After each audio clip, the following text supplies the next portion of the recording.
Bonjour à tous et bienvenue sur Easily Bourse. Je suis heureux de te retrouver pour notre rendez-vous mensuel réservé à mes investissements en bourse.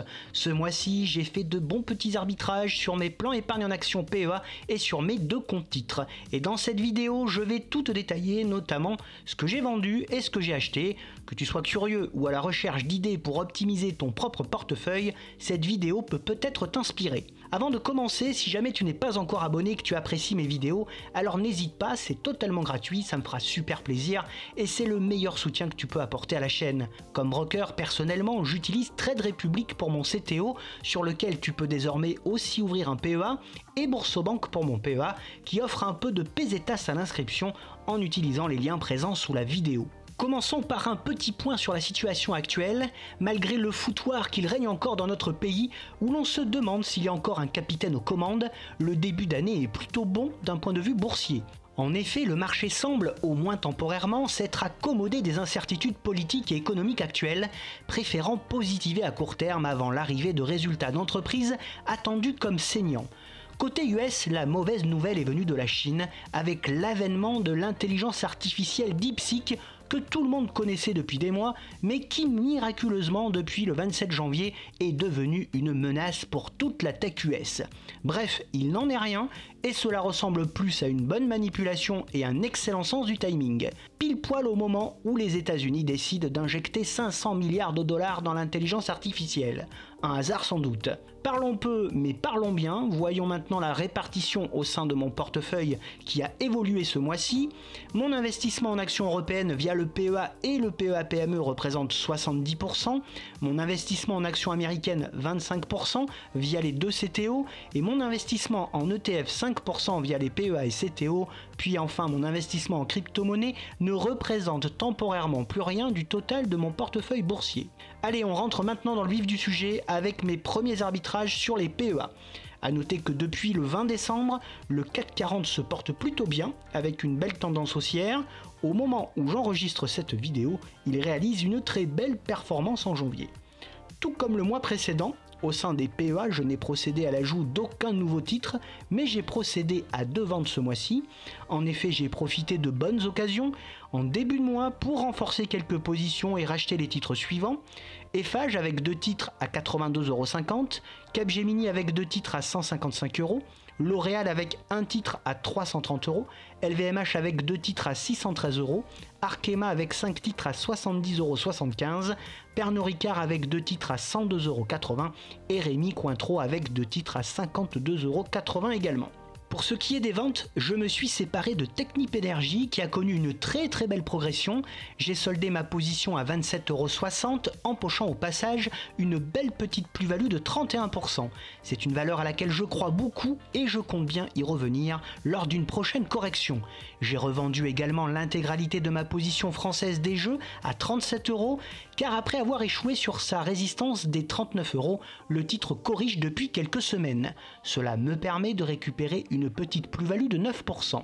Au terme de ces quelques renforts, mon PEA demeure inexorablement tiré vers le bas par quelques mauvais dossiers que je continue de me traîner, comme Rémy Cointreau, Nexity et Edenred, dont je souhaite me séparer en 2025. Ces trois titres semblent graphiquement montrer toutefois des signes de reprise, ce qui est encourageant pour la suite. Pour ce qui est de mon palmarès au sein des PEA, je dois toujours mes plus belles plus-values latentes à Schneider Electric, AXA et BNP, qui constituent mon top 3 PEA pour ce mois de janvier, suivi de près par Air Liquide et LVMH qui revient en force. Au rayon des très mauvaises performances, il n'y a pas énormément de changements, avec toujours Rémy Cointreau, Nexity et Edenred en queue de peloton. Au pied du podium des très mauvaises performances se trouvent Evans et Pernod Ricard. Ces 5 valeurs constituent mon petit fardeau boursier. Même si le marché parisien s'est très bien comporté en ce début d'année, je reste toutefois sur mes gardes. Toutes les incertitudes économiques restent d'actualité et surtout aucune proposition constructive n'a été apportée pour le moment afin de lutter notamment sur le creusement de la dette. Je reste donc prudent quant à l'intégration de nouvelles valeurs à court terme. Si grosse opportunité il y avait, je serais toujours tenté par une entrée sur Veolia, ASML ou ASM, Thales, Sanofi ou encore Essilor Luxottica qui sont encore bien trop chers. En synthèse, depuis 2 mois, les 2 PEA reprennent de belles couleurs et continuent de m'offrir de bonnes PV régulières. Passons maintenant au PEA PME. Même si je n'ai intégré aucune nouvelle valeur ce mois-ci, je suis resté assez actif sur ces portefeuilles en consolidant et renforçant mes positions existantes. J'en ai profité également pour acter 2 très belles plus-values. À ce jour, mes PEA PME sont constitués de 10 valeurs, parmi lesquelles Séché Environnement, Thermador, Delta Plus Group, Assystem, Ipsos, Vetokinel, Mersen, Neurone, Steph et Valbiotis. Pour ce qui est des ventes, j'ai soldé 2 positions. Pour commencer, j'ai vendu 400 titres Morel et Prom à 6,60 €, profitant ainsi de sa fantastique performance de ces dernières semaines et engrangé au passage une belle petite plus-value de 30%. Puis j'ai vendu 100 titres à Système à 46,95 € qui m'a permis de récupérer 14,5% de PV, me permettant ainsi de revenir sur le titre un peu plus tard dans le mois à un prix beaucoup plus bas. Concernant les achats, je me suis renforcé sur 5 titres au total.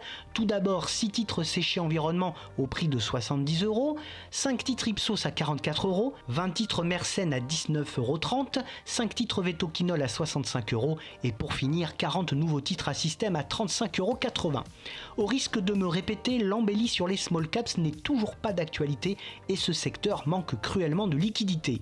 Les petites capitalisations sont malheureusement victimes de la mode des ETF et des investissements massifs en direction de la bourse US. Mes PEA PME sont assez modestes et peinent à réellement décoller. Mon top 3 PEA PME est constitué de Steph, Neurone et Ipsos qui caracolent en tête. Mon flop 3 est constitué de Valbiotis, Vetokinol et Delta Plus Group. Passons maintenant aux 2 comptes titres que j'utilise pour le marché américain, les valeurs européennes non éligibles au PEA et quelques ETF. Après un début de mois assez contrasté, le S&P 500 s'est réveillé à l'approche de l'investiture de Trump pour sombrer de nouveau sous l'effet DeepSeek. Le SP500 conserve malgré tout une bonne performance de 3,45% depuis le début du mois. En ce mois de janvier, j'ai enrichi mes CTO de 5 nouvelles valeurs que je souhaitais acquérir depuis quelque temps. En revanche, je n'ai souhaité solder qu'une seule position. Bénéficiant de liquidités issues des ventes des mois précédents, j'ai fait le choix d'ouvrir des positions sur les valeurs suivantes. Axon Enterprise, l'inventeur du taser et leader mondial des technologies de sécurité publique connectée. Fair-Isaac Corporation alias FICO, une entreprise spécialisée dans les logiciels analytiques et qui fournit toutes les plus grandes institutions financières du monde. Oracle, le premier éditeur de logiciels d'entreprise. Clinica Baviera, le leader européen des cliniques ophtalmologiques, et Munters Group, un fournisseur suédois de solutions de climatisation à haut rendement énergétique pour les centres de données. Concernant les ventes, je me suis séparé de la totalité de ma position ligne 2 car celle-ci vivotait depuis pas mal de temps. Cela me rapporte au passage une petite plus-value de 4,7%. J'ai également renforcé mes positions Zoetis, Pepsi, Cintas et Alexandria Real Estate. Comme tous les mois, j'ai aussi poursuivi mes investissements hebdomadaires et modulés sur chacun des titres présents dans mes 2 CTO en modulant plus favorablement les sociétés les plus en difficulté au sein du portefeuille. Pour ce qui est des objectifs, je reste intéressé par les sociétés suivantes qui présentent toutes de très intéressants fondamentaux. Palantir, une société qui développe des logiciels pour faciliter les enquêtes et les opérations antiterroristes.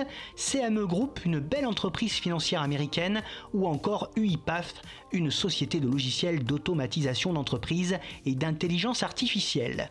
Mon top 3 CTO n'évolue pas ce mois-ci, avec une valeur tech, une valeur industrielle et une valeur bancaire qui sont toujours Alphabet, Snap-on et BlackRock qui ont toutes 3 des retours entre 40 et 60%.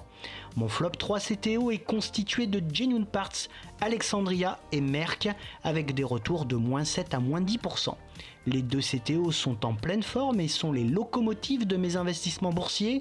Cette bonne forme est essentiellement due au secteur de l'industrie et de la finance.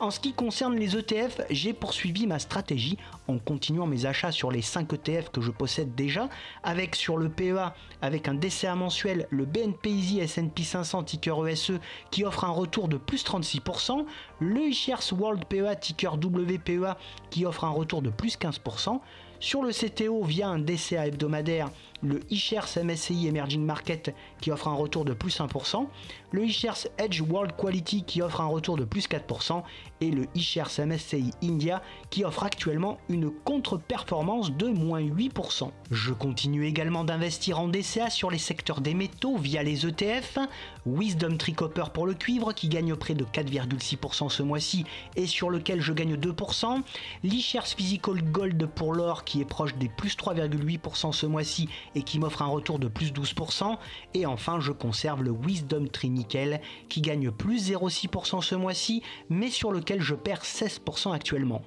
À cela, j'ai rajouté ce mois-ci un nouvel ETF pour réinvestir dans le secteur du nucléaire qui est une source d'énergie qui redevient à la mode.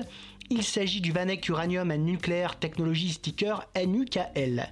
A noter qu'à l'exception du nickel, les deux autres lignes ETF métaux sont actuellement dans le vert. Et pour finir, concernant les crypto-monnaies, je n'ai réalisé qu'un aller-retour sur le mois de janvier sur la crypto-monnaie Ripple XRP avec un achat à 2,23 € et une revente à 3,20 €, soit une plus-value de 43,5% en seulement 7 jours. Dans un futur assez proche, j'envisage de reprendre un tout petit DCA sur le Bitcoin. En parallèle de ces investissements boursiers, j'ai sécurisé une partie de mes gains en bourse dans mes 4 SCPI Quorum Origin, Hirokozen, Remake Live et Transition Europe. Les dividendes ainsi croissants générés par ces SCPI sont eux-mêmes réinjectés dans l'achat de nouvelles SCPI. Si toi aussi tu souhaites en savoir plus sur les SCPI, je t'invite à rejoindre le spécialiste en la matière, Louvinvest, dont tu trouveras le lien dans la description. Voilà pour ce qui est de mes arbitrages de ce mois de janvier sur mes PEA et mes comptes titres. J'espère que cette vidéo t'a donné quelques idées ou au moins une meilleure compréhension de ma stratégie. Partage en commentaire tes derniers arbitrages, dis-moi aussi quelles actions tu surveilles pour le mois prochain en commentaire. Bref, si cette vidéo t'a plu, n'oublie pas de la liker, de t'abonner et d'activer la cloche pour ne rien manquer. Et si tu veux suivre mes mouvements en temps réel, rejoins-moi sur Facebook, X, Instagram, Blue Sky et sur le site Moning. Tu peux également dès à présent retrouver sur la chaîne les analyses de bon nombre de sociétés. Je te retrouve le mois prochain pour un nouveau bilan et n'oublie pas en attendant qu'investir, c'est préparer ton avenir. À bientôt et bon trade à tous.